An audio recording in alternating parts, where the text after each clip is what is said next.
Okay, Houston, we've had a problem here. This is Houston. Say again, please. Houston, we've had a problem. Resonated within the NASA Mission Control Center like a thunderclap on a clear day. It seemed that everything had been meticulously planned out up until then. The astronauts of Apollo 11 had successfully landed on and returned from the moon. Yet the moon had always been revered as an unpredictable force. Such was the case in April of 1970 when an oxygen tank explosion disrupted the Apollo 13 mission and nearly claimed the entire crew. Hello, Wanderer, and welcome to the mystical journey to the moon and the world of tarot.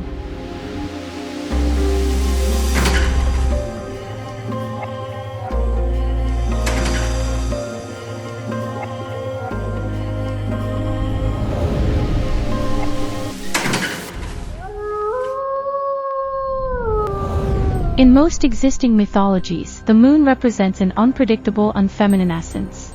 Echoes of this can be observed in the Visconti-Sforza deck, where a young woman holds the moon in her hands.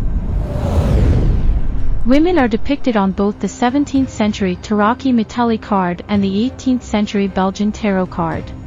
In alchemy, it was believed that the moon governed silver. Therefore, the symbol of the crescent moon is frequently used in many alchemical treatises to represent silver. We can observe alchemists studying the moon on both the 15th century deck of Charles VI and the 19th century deck of Florentine Tarot. The most ominous mythological power of the moon is the transformation into werewolves. The belief in lycanthropes, werewolves, or wolf-human hybrids was widespread both across Europe and among Native American tribes in North America. The ancient Greek scholar Herodotus wrote that an entire population of werewolves lived along the Pripyat River, which is in the present-day regions of Belarus and Ukraine. Ovid, in his Metamorphoses, told the legend of King Lycaon, who attempted to feed Zeus human infant flesh. In response, the all-powerful god turned him into a man-wolf. The ancient Roman thinker Pliny the Elder, in his Natural History, recounted stories of people who transformed into wolves and could return to human form after 9 years, but only if they abstained from consuming human flesh during that time. In Norse sagas, tales of werewolves appeared repeatedly, often involving innocent victims of curses. In the 13th century, Marie de France recorded a similar legend. Each night, a French baron transforms into a wolf and goes into the forest so as not to harm his wife. However, one day, his unfaithful wife hides his clothing, ensuring he can never return to human form. And even in the famous Little Red Riding Hood, originally the story was not about an ordinary wolf, but about a werewolf. On the moon card of the Rider-Waite deck, there is also a wolf howling at the moon. The wolf symbolizes the strength that humans don't know how to control. It is hidden aggression and fears. On the left side of the wolf is a dog. On the contrary, it symbolizes instincts that we know how to manage. Cancer symbolizes monsters that emerge from our subconscious, such as suppressed desires and emotions.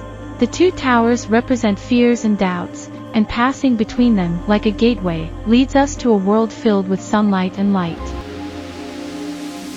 Under the light of the full moon, gatherings of witches' Sabbaths take place. The most famous of them is Walpurgis night, which occurs on the night of April 30th to May 1st. Aleister Crowley directly writes that in his deck, the moon is exactly as such, a moon of witchcraft and abominable deeds. It literally oozes with blood. Bloody letters yaw drip from it, representing drops of impure blood. On the left and right of the moon are the dark towers of fear and horror. In front of the tower stands Anubis, the guardian of twilight. At his feet is a jackal ready to devour the flesh of those who encounter Anubis.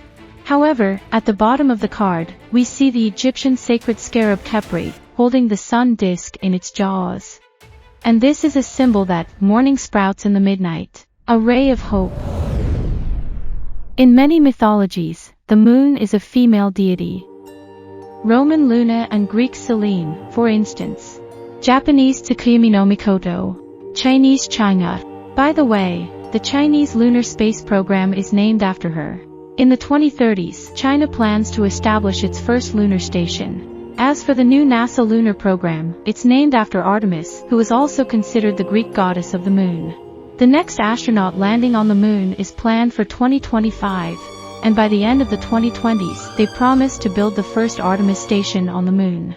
If, of course, the fickle moon allows it. In August 2023, Russia launched the Luna 25 rocket, which fell on the lunar surface and exploded. Fortunately, there was no crew on board. With this, my story has come to the end. So, it's time to embark on a new journey into the world of the next tarot arcana.